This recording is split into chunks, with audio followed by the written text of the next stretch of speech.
What did you expect? Of course, the Warriors weren't going to win that game against the Philadelphia 76ers. At the same time, what did you expect? Draymond Green to finish this season on this year's team? There's a lot to talk about on today's show. You are Locked On Warriors, your daily Golden State Warriors podcast. What are they going to say now? Part of the Locked On Podcast Network, your team every day.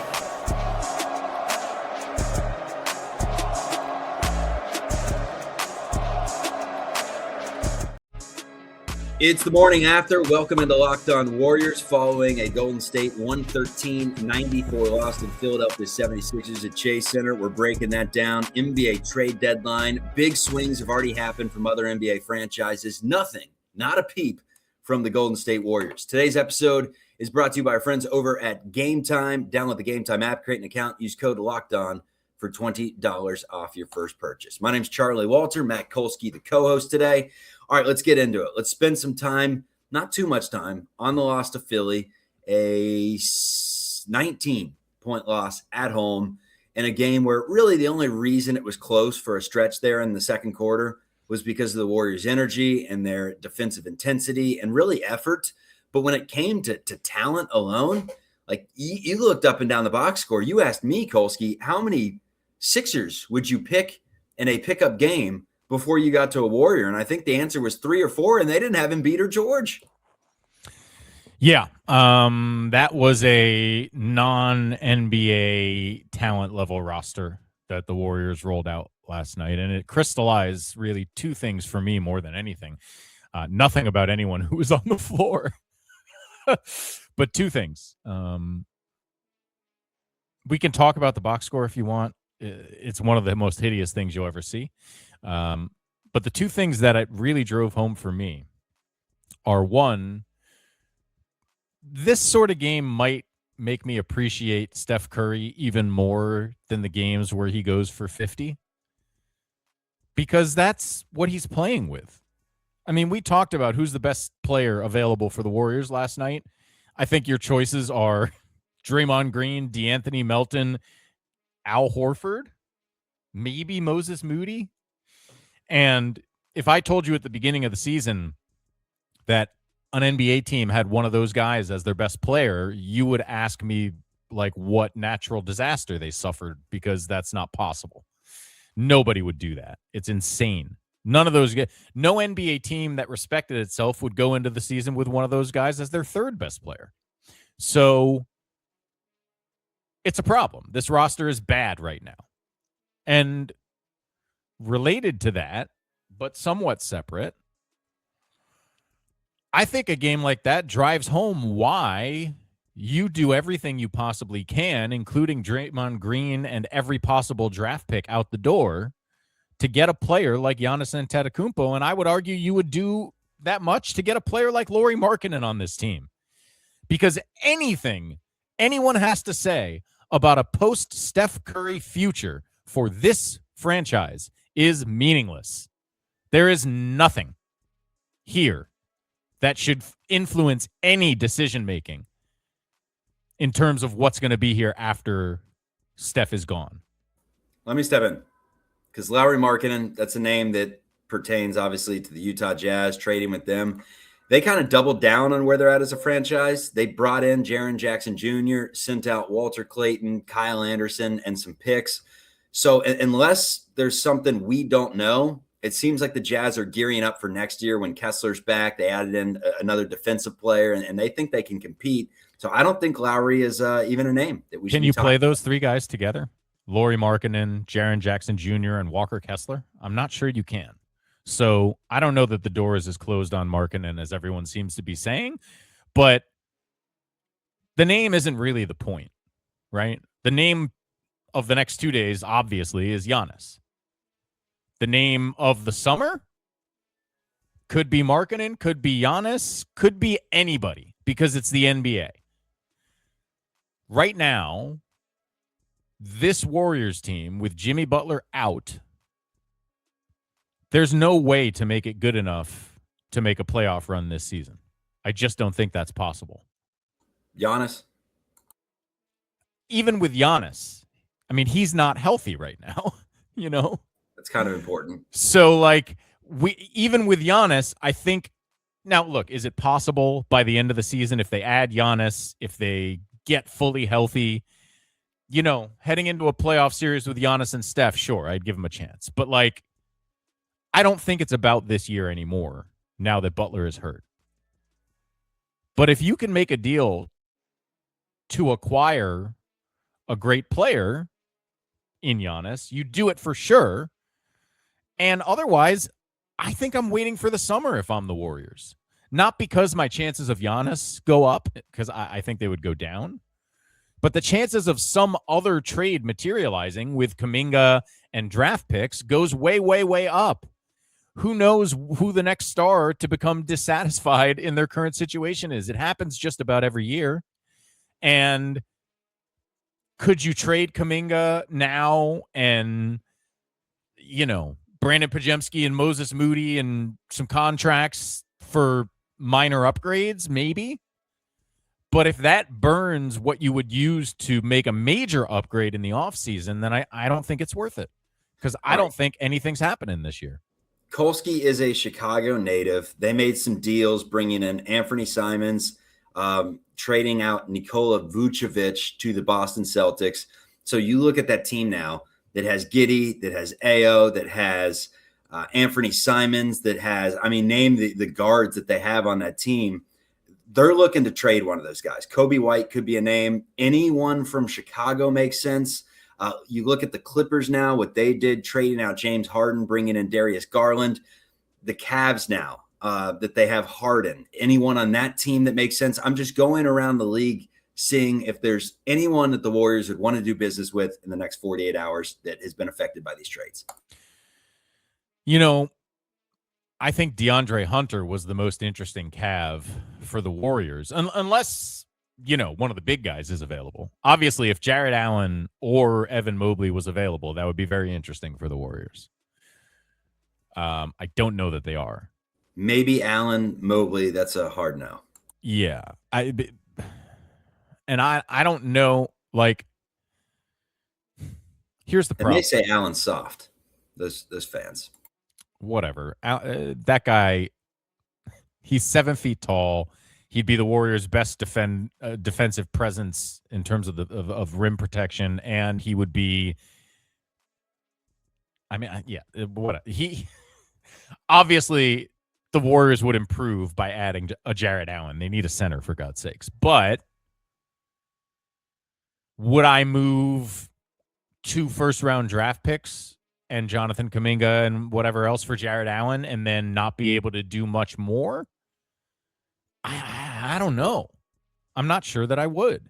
No. And this becomes the problem, I know so much of Warriors Twitter or fan segments are going to get furious if nothing happens at the deadline, which is looking more and more likely with every minute. But here's the point, I guess. There's no smart move to be made, is your point. Right. Well, and I think about it like this.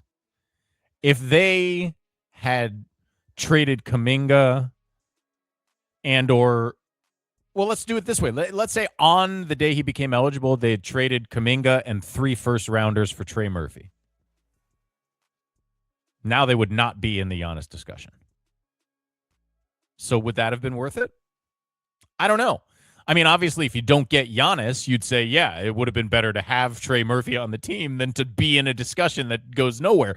But it's always been a priority for the Warriors to be big game hunters and to be in on the conversation every time a Kevin Durant or a Giannis Antetokounmpo or whoever is available. And even if you shoot 30% on those, your franchise is going to be better off in the long run. So I understand the frustration if they do nothing, but I think I also understand the approach. All right, let's get into whether they do something with Draymond Green. Draymond acknowledged that his time as a Warrior may be coming up, but at the same time, in order to trade him, you got to have something in return. Who would that player be? What are the Warriors thinking? Kolsky and I are going to debate this coming up. Destroy Jimmy and Domino's. I know Jimmy drinks great wine. All right, today's episode is brought to you by Prize Picks. The big game is almost here, and there's no better way to cash in during America's biggest sporting event than Prize Picks, where it always feels good to be right. And this week, Prize Picks has a special max discount for the big game live in the app right now. Drake May just needs one passing yard for the max discount to win. Add another player to your lineup, and if your pick hits, you can cash in. Prize Picks is super simple to use. It takes no time to get started. The whole format is easy. You pick more or less on 2 to 6 player projections. Obviously, the more you win, the more you win. The social feeds feature is awesome. It's a great offer. You can share lineups and even copy lineups from winners with one click.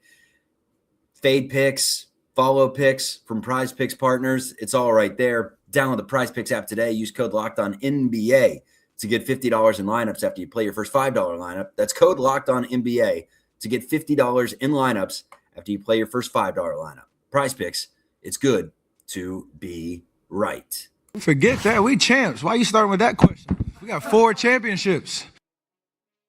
Draymond Green acknowledged that his time as a Golden State Warrior could be coming to an end. The exact quotes that he said, he would not be upset if they trade him. It's what's best for this organization. On the possibility that it was his last game as a Warrior, he said, if it ends, what an effing run it has been. He's not lying at all. And said that a conversation with Steve Kerr on Tuesday made him realize that the trade possibility was very real. He detailed a conversation with his son on the way to the game that the Warriors could trade him and everything. Look, Draymond Green, this is different than how a lot of people feel. A lot of people can't stand the antics and, frankly, the personality, but love the player. I've gotten to be the complete opposite, to where I can't stand the player and what he brings to the Warriors anymore. He just makes no sense for this roster, but I like him as a dude. From covering that team, I've always thought he was fair to media. He was an approachable dude. He's really good with his son. I thought he was a stand-up dude for the most part. Take away the Jordan Poole punch, which we rag on him a lot for. He clearly needs some form of anger management. Everyone's got their own demons, but as a person, I like him. I'd miss him, but it's time, man. I mean, you look at that team last night, he adds nothing at this point. All right. And he could add something somewhere else, man. That's the thing. Like, he could be a better fit on another team right now. All right. I'm going to start with this part here because clearly I'm a fan. I have been a fan of Draymond Green since his freshman year at Michigan State when he was still wearing a T-shirt under his jersey.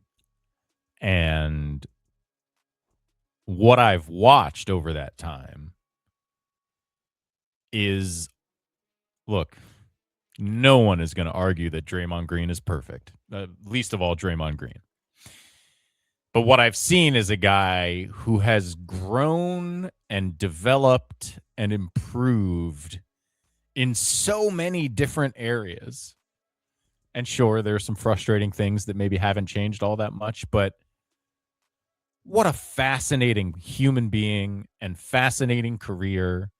And I think in many ways a great basketball litmus test in terms of I know right away if people don't see the value of Draymond Green, I mean, now, whatever, but when he was really doing it in his prime, I don't need to talk to you about basketball if you don't see the value of Draymond Green, because we're not talking about the same thing.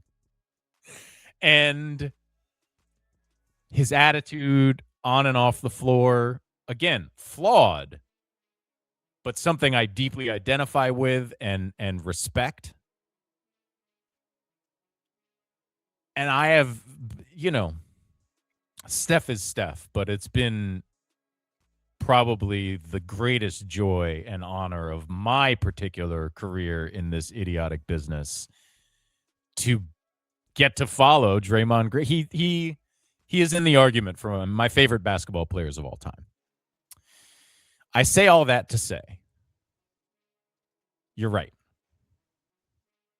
I mean, I don't know if I go so far as to say, like, it's time, he's got to be gone. But another thing driven home by last night's game is that he does not offer what this team requires. there are too many guys on this team whose strengths are the little things. You know? The little things are great, but with Kuminga out of favor and Butler injured, and I mean, certainly with Steph injured, there's nobody who does the big things. And as big as Draymond Green's defensive contributions in the playoffs are, like, it's marginal stuff in the regular season. You know, when games are nip and tuck and decided by the littlest things on a night-to-night basis, there's almost no one more valuable, certainly on the defensive end, than Draymond Green. On a night-to-night basis over the regular season, that's just not true. And for a team that has way too many lineups with way too many non-scorers, he's a fit problem. The dirty secret is he has become a bigger fit problem than Jonathan Kuminga. And it's a bummer. And look, if they did somehow acquire Giannis without using Draymond, like, they'd make it work. But it's not as good a fit as it would be with a forward that can shoot the ball, you know, whether they're as good defensively as Draymond or not. So I hate to say it, but I not only understand the Warriors putting him in these talks and considering moving him, I understand why he's at peace with the thing, because he's smart. He knows, like, you think Draymond Green goes out there and is minus 27 in 25 minutes and is like, things are great, guys. 6 points. You know, when Guy Santos is putting up 13 and Pat Spencer's scoring 13 and Quentin Post has 10, and you're you're the most expensive player on the roster for this game by Moses Moody makes 13, double. You're double the next guy, and you're scoring 6 points on 2 of 7 when your team scores 94. Like, yeah, it's a fit issue at that point. And now listen, obviously that's all different with Steph out there, you know, and that is still Draymond's value, and he still has value next to Steph, but it's not nearly what it used Jimmy to be. Too.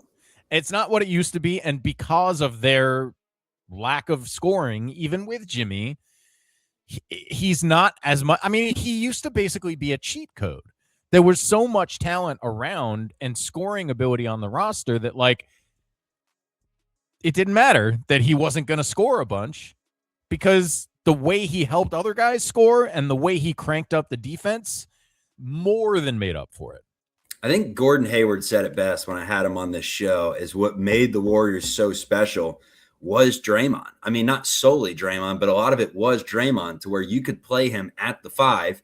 The Warriors weren't anything special in the half court, but then Draymond would get the rebound, they'd rip and run, and it just was a matchup nightmare. He was like, we couldn't figure anything out defensively because, you know, Draymond's running point, Kevin Durant's on this wing, Steph Curry's on that wing, Klay Thompson's in the corner, here's Iguodala streaking to the bucket, and it's just like, what do you do?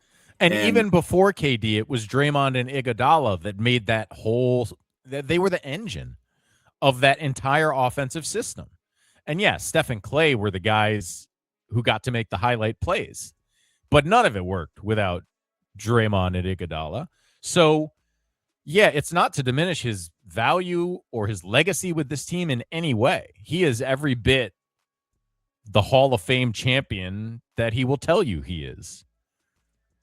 But when again, Draymond's smart enough to understand, and when he tells you, yeah, we're getting to a point where that might be best for this organization, he's not lying. And I know I've seen this report that, like, well, you know, he could decline his option for next year and come back.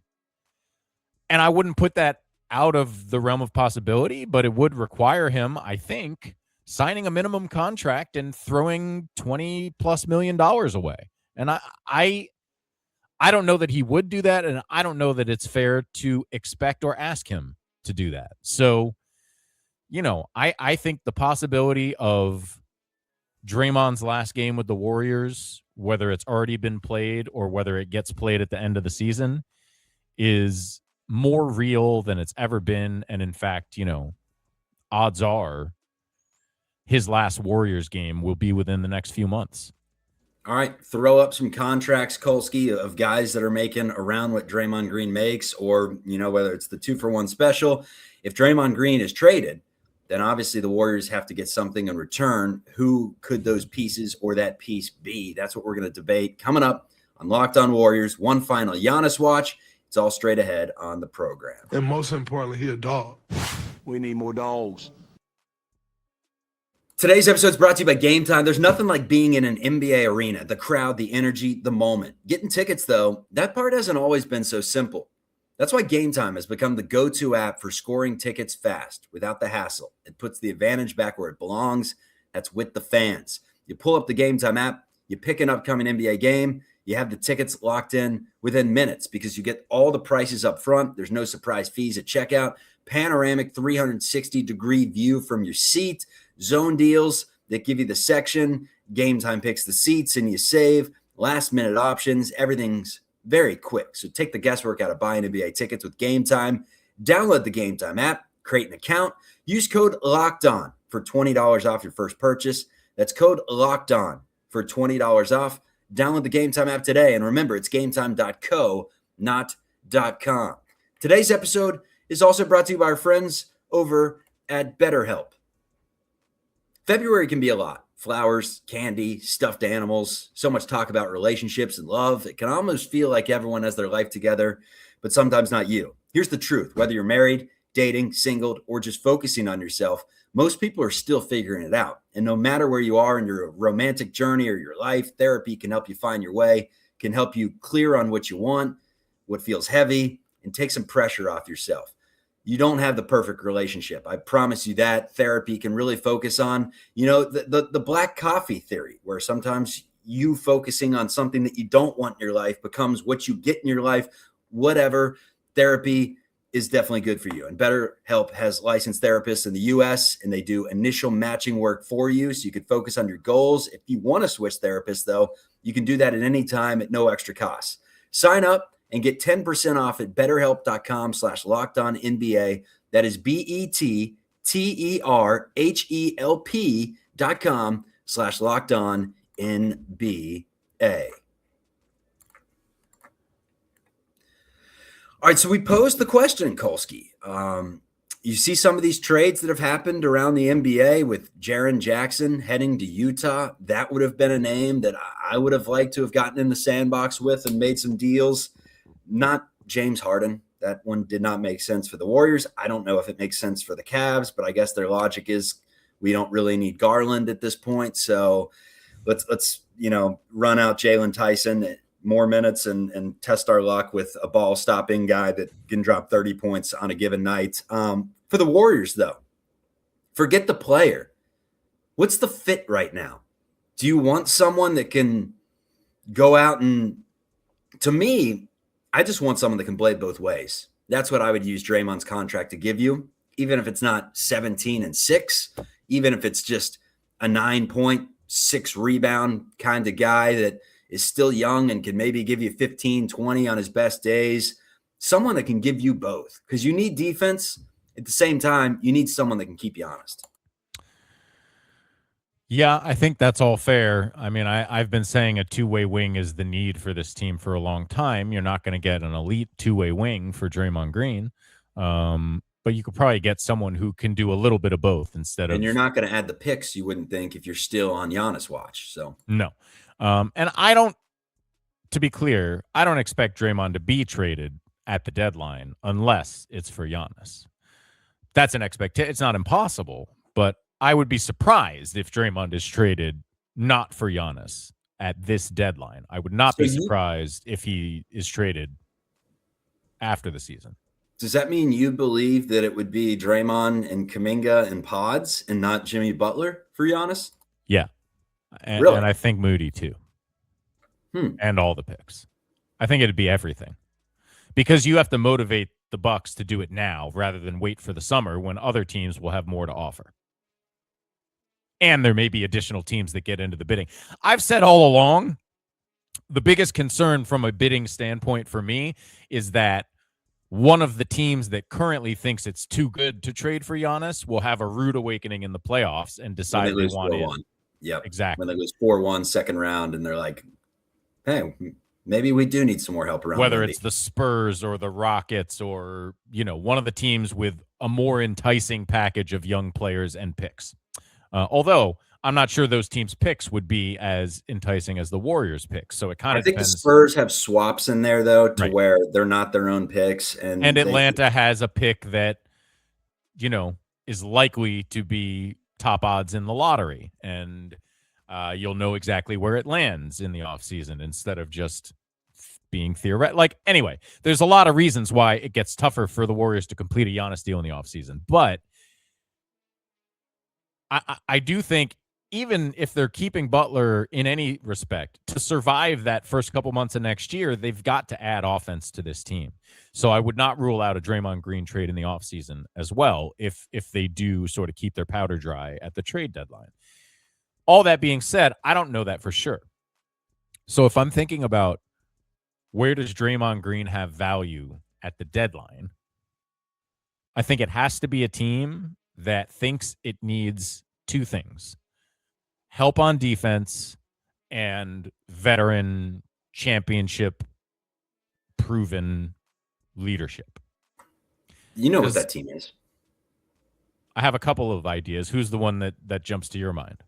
It's got to be the Los Angeles Lakers. They need defensive help, and they have some wings there that, whether it's Rui, whether it's Jared Vanderbilt, whether it's, maybe they don't help the Warriors per se, but you go up and down that list and maybe there's someone. I think those are both intriguing guys for the Warriors. And again, if you're just looking to get a little younger and a little more offense, both of those guys kind of qualify. Vanderbilt's offense isn't great, but at least he can attack the rim. Rui, some days you watch him and you think there's a borderline all-star wing there. Other days you watch and you don't notice him out there at all. But he's definitely got the ability to knock down threes and to score, and he's definitely a respectable defender. So I wouldn't hate that deal for the Warriors. And the Lakers do make a lot of obvious sense. Draymond lives in LA when he's not in the Bay. Draymond obviously has a good relationship with LeBron James. And the Lakers have a surprisingly good record given how bad their defense is. So as a player, and they got lots of shooters and scorers. So as a player, he fits very naturally with what they're doing. Some other teams that come to my mind, the Spurs. Now, you're not going to get any of their young talent for Draymond, but Harrison Barnes isn't doing a whole lot for them. And might they be interested in giving Harrison Barnes' minutes such that they exist to Castle and Harper and their younger guys, even a Champagnie, and adding Draymond to give this roster some playoff intensity? The Spurs, if they're saying we have no interest in Giannis, that means they think they can win. And I can see why they'd want Draymond. Now, their defensive needs are not as big. They're a good defensive team. But if all it costs them is Harrison Barnes, maybe that's interesting. And again, not unlike Rui Hachimura, I think Harrison Barnes would do basically a representative job as a scoring wing for this team as it stands right now. And, be an augment to Butler when Butler eventually gets back. And also not ruin anything if you do want to trade for Giannis. And it'd be pretty funny if Harrison Barnes was unloaded by the Warriors so they could add a Hall of Famer for the second time.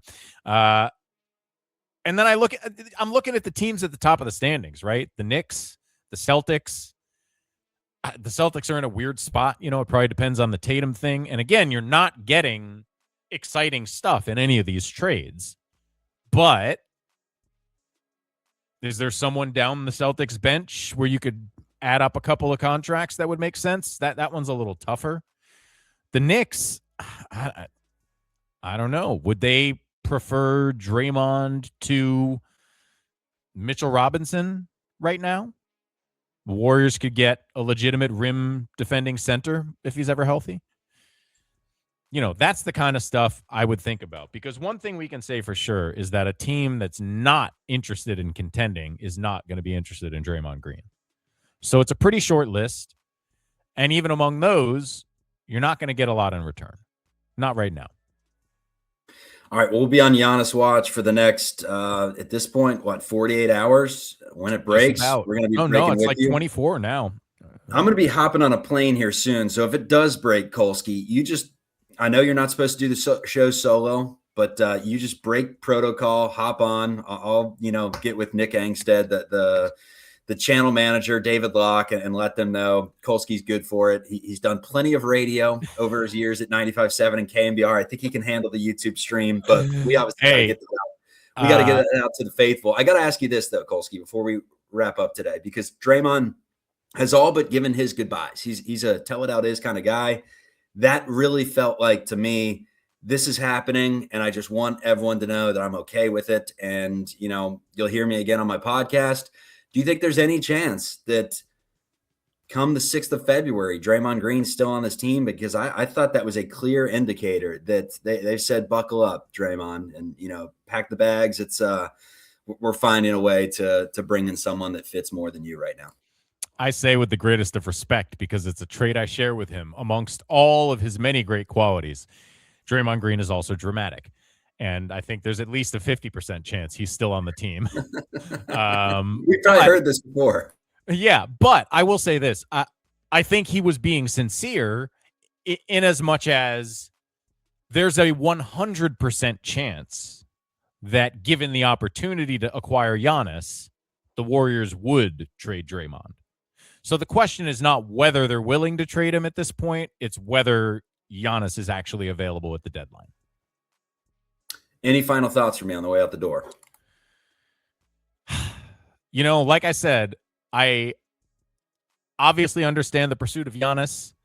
I would also understand both fan frustration and the organization's plan if they do nothing and keep their powder dry. But for the sake of you and me and all the other people covering this team, I sure hope something happens in the next 24 hours. Yeah, and honestly, if they do that, that's where you go with the old-fashioned kind of silent fist pump after every single loss, because the lottery looks a lot better than any form of the Warriors trying to compete this year with what they have. Because, look, Steph has pulled off some miracles in his career. I know a lot of people are comparing this current team to how they looked to start last season before they, came back down to earth and were a 500 team. But I don't care if Steph plays at an MVP level. This team just does not have it, man. It's very, very glaring. And in a season where he's had a quad strain and knee soreness and an ankle twist, is it better to just let the guy rest for once in his life than to try to push it for the 9 seed and a loss in the second play-in tournament game? It's crazy. The record's not bad. The Warriors are still a couple games over 500. They're still right there in the mix. But again, this would feel a lot different if it was 2 weeks ago and Jimmy Butler was still on the floor. But I think it'll feel a lot different if Giannis comes back and all of a sudden that, calf that he was dealing with, that little pop that he had is back in place and he's ready to go. It would be entertainment. It would be must-watch TV, and it would be a clear direction of where the Warriors are heading for the next few years. You got yourself the face after Steph, and maybe there's a Steph extension involved in there, and then you got Jimmy's money coming off the books to spend as well, and life isn't nearly as bad. You don't make a trade at this deadline, all we can do is really shrug our shoulders and say there are 28 other teams in the NBA that feel like they're in better positions than the Warriors right now. Boy, that's a depressing thought that I'm not going to necessarily argue with right this second. But yeah, I think most importantly, it'd be a clear win for this show if Giannis Antetokounmpo is a Warrior by the next time we talk. We'll take W's. W's to the Dubs. All right, this is Locked On Warriors. We're part of the Locked On Podcast Network, your team every day. We'll see you. Just do something, little something.